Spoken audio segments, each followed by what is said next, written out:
Hello students, आज हम बात करेंगे कंजंक्शन के बारे में।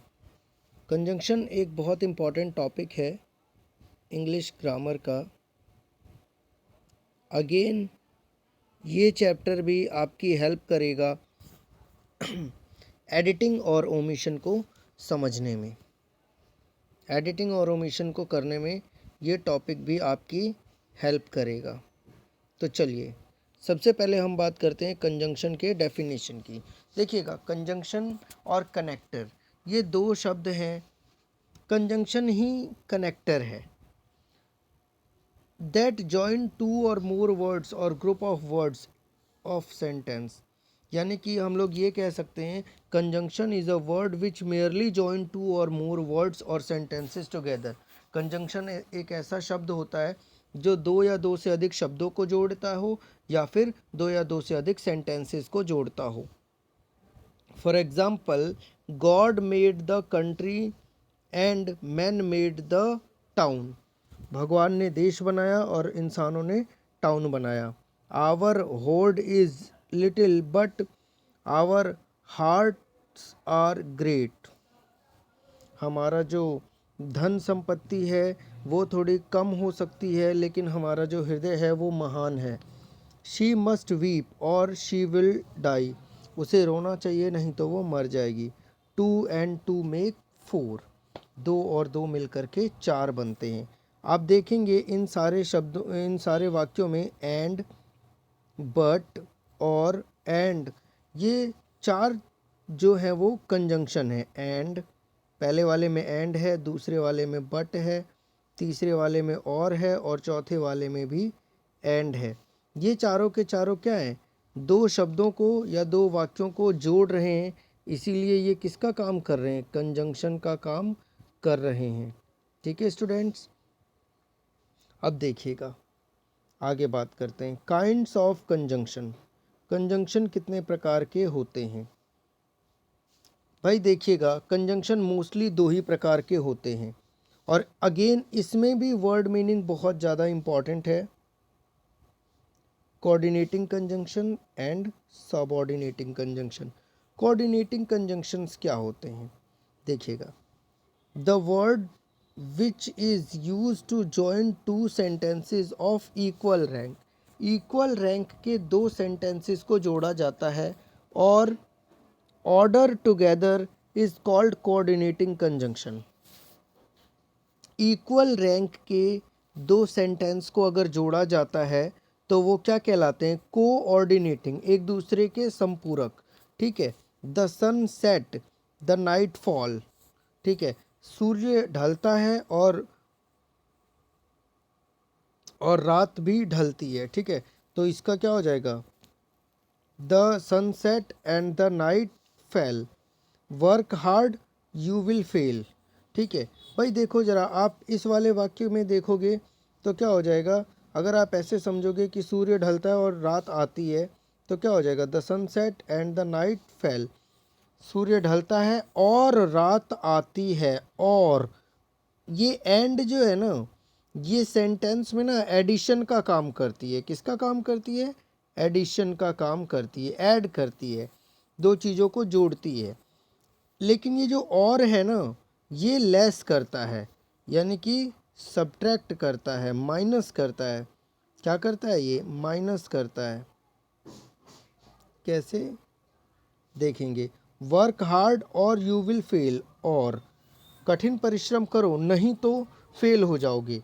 या तो कठिन परिश्रम कर लो या तो फेल हो जाओ। तो और में क्या हो रहा है? एक ही चीज़ हो रही है, माइनस कर रहा है ये। एंड में क्या था? दोनों चीज़ें हो रही थी, यानी कि दोनों चीज़ें जुड़ रही हैं तो एंड का प्रयोग, और घट रही हैं तो और का प्रयोग। ठीक है, इसके बाद से he is poor people love him. ठीक है, अब इन दोनों को जोड़ रहे हैं। ही इज़ पुअर, वह गरीब है, still people love him.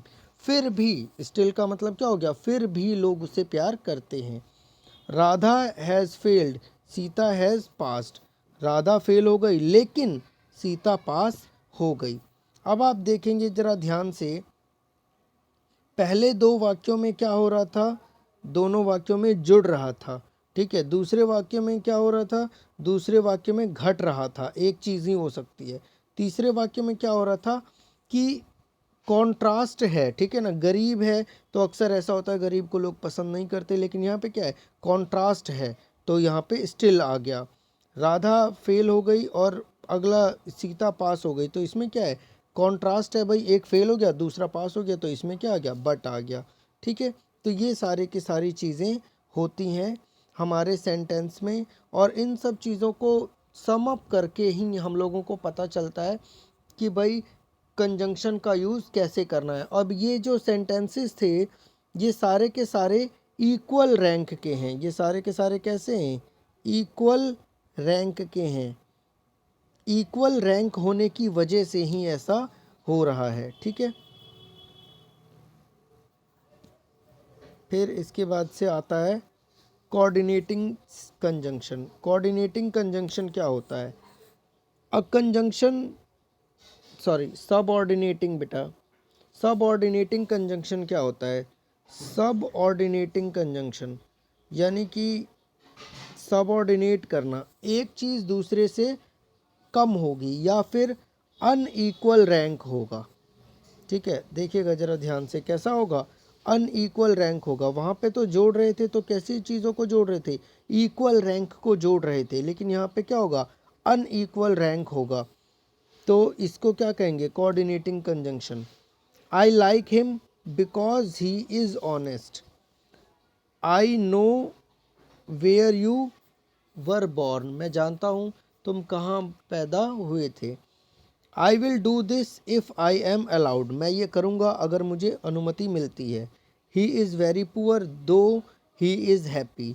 I knew when she will come.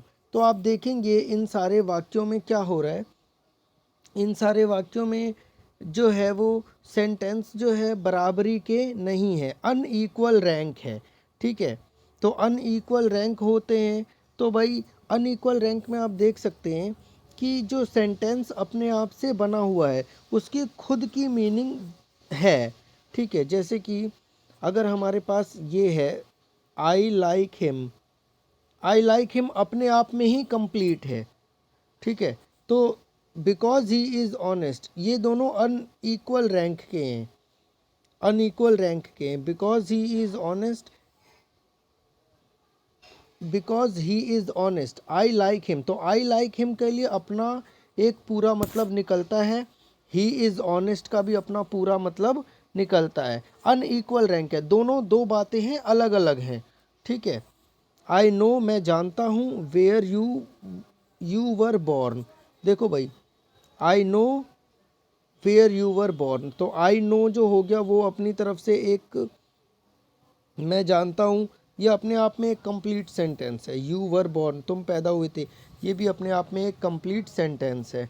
ठीक है, तो जो कंप्लीट सेंटेंसेस होंगे उनमें ऐसा होगा। ठीक है, अगर आप ध्यान से देखेंगे इन चीज़ को समझने के लिए, तो in other words the sentence because he is honest is dependent upon the sentence I like him. I like him के ऊपर डिपेंडेंट है, तो ये क्या कर रहा है, सबऑर्डिनेट कर रहा है। दोनों अलग अलग चीज़ें हैं लेकिन सबऑर्डिनेट कर रहा है, क्योंकि ये दोनों जो है वो अनइक्वल रैंक के सेंटेंस हैं। ठीक है, दे आर अनइक्वल रैंक। भाई मैं उसे पसंद करता हूँ, क्यों पसंद करता हूँ, क्योंकि वो ईमानदार है। ठीक है, तो ये सारी चीज़ें होंगी इसमें। One of the two sentence dependent upon subordinate to other the conjunction which are unequal rank or order is called subordinate conjunction। subordinate का मतलब क्या है भैया, आप उसके हेल्पर हो। subordinate का मतलब क्या है, आप उसके हेल्पर हो। ठीक है, सबऑर्डिनेट कर रहे हो आप उसको। इसके बाद से आता है कोरिलेटिव कंजंक्शन। कोरिलेटिव कंजंक्शन, अब ये कोरिलेटिव कंजंक्शन क्या होते हैं। Correlative conjunction, there are some conjunctions that are used to in pair as either or, not only but also, neither nor, both and though, yet, so that, hardly when, no sooner than, ये सब correlative conjunction है। ठीक है,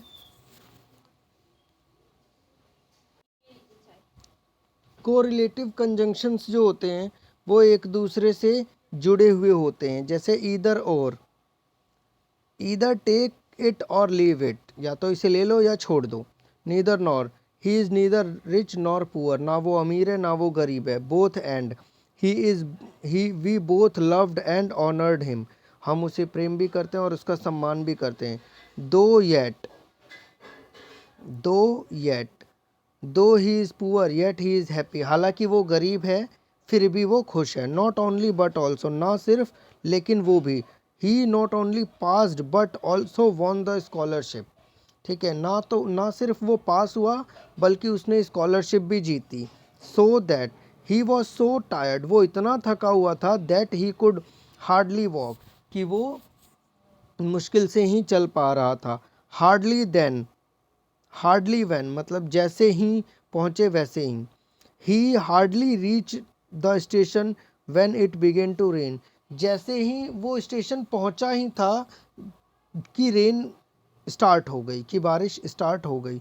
no sooner than, no sooner did the bell rang than the boys ran out of their classes, जैसे ही class की घंटी बजी वैसे ही बच्चे क्लास से बाहर जैसे ही घंटी बजी वैसे ही बच्चे क्लास के बाहर आ गए। आपने देखा होगा अक्सर जब लंच हो जाता है तो ये स्थिति बन जाती है। ठीक है, इसके बाद से यूजेस ऑफ कंजंक्शन, एंड का यूज़ क्या होगा आप देखेंगे इसमें। ही सेल मैंगोज, ही सेल्स ऑरेंज, तो मैं क्या करता हूँ, ही सेल मैंगोज और ऑरेंजेस को जोड़ देता हूँ। फिर ही सेल्स तो कॉमन आ गया तो वो हट जाएगा, तो क्या हो जाएगा, he sells mango and oranges. Okay, mango and oranges, इन दोनों को ही सेल्स यहाँ से कट जाएगा, क्या आ जाएगा, एंड आ जाएगा। Using but, he is clever girl the boy is dull, the girl is clever the boy is dull. देखिएगा अब कॉन्ट्रास्ट हो रहा है यहाँ पर, देखिएगा यहाँ पर क्या हो रहा है, एडिशन हो रहा है, वो किसी काम को जोड़ रहे हैं यहाँ पर। ठीक है, यहाँ पर क्या हो रहा है, ओपोजिशन हो रहा है, कॉन्ट्रास्ट हो रहा है। कॉन्ट्रास्ट का मतलब विरोध प्रकट हो रहा है। जैसे कि द गर्ल इज़ क्लेवर, लड़की तो इंटेलिजेंट है, बट द बॉय इज़ डल, लेकिन जो लड़का है वो डल है। ठीक है, अगला, बाय यूजिंग और एल्स और otherwise, work hard you will fail, कठिन परिश्रम करो नहीं तो तुम फेल हो जाओगे। Work hard or you will fail, यानी कि इसमें और से जुड़ गया, तो आपको सीधे सीधे पता चल रहा है कि और से जुड़ गया है। फिर इसके बाद से और, work hard otherwise you will fail, कठिन परिश्रम करो नहीं तो तुम फेल हो जाओगे। इसको दूसरे तरीके से और लिख सकते हैं, unless you work hard you will fail, अगर तुमने कठिन परिश्रम नहीं किया तो तुम फेल हो जाओगे। तो ये तीन तरीके हो गए आपको ये चीज़ करने के। ठीक है, work hard or you will fail, work hard otherwise you will fail, unless you work hard you will fail. ठीक, आगे, by using so, therefore, because, as, since. So therefore because since का use कैसे होगा, it is raining I can not get go to school, it is raining I can not go to school, it is raining so I can not go to school, भाई बारिश हो रही है इसलिए मैं स्कूल नहीं जा सकता। फिर, और it is raining therefore I can not go to school, बारिश हो रही है इसीलिए अब मैं स्कूल नहीं जाऊँगा। I can not go to school because it is raining, अब इस बार क्या कर रहे हैं, ये चीज़ पहले कर रहे हैं और ये चीज़ बाद में कर रहे हैं। I can not go to school because it is raining, मैं स्कूल नहीं जा सकता क्योंकि बारिश हो रही है। ठीक, अगला, सिंस इट इज़ रेनिंग, क्योंकि बारिश हो रही है, I can not go to school, क्योंकि बारिश हो रही है इसलिए मैं स्कूल नहीं जा सकता।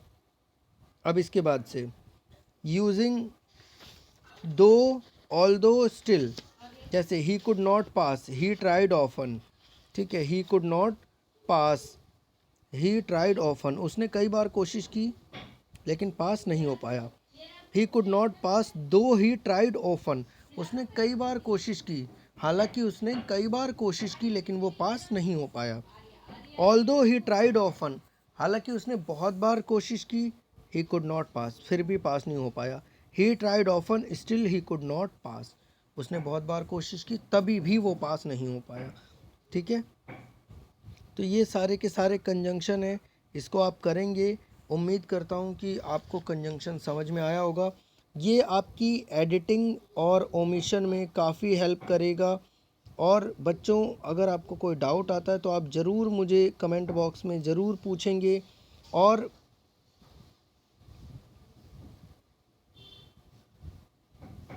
आपके फ्यूचर में आपको ये बहुत ज़्यादा काम आने वाला है, इसीलिए मैं चाहूँगा कि आप इस वीडियो को देखें, इसे लाइक शेयर और सब्सक्राइब ज़रूर करें।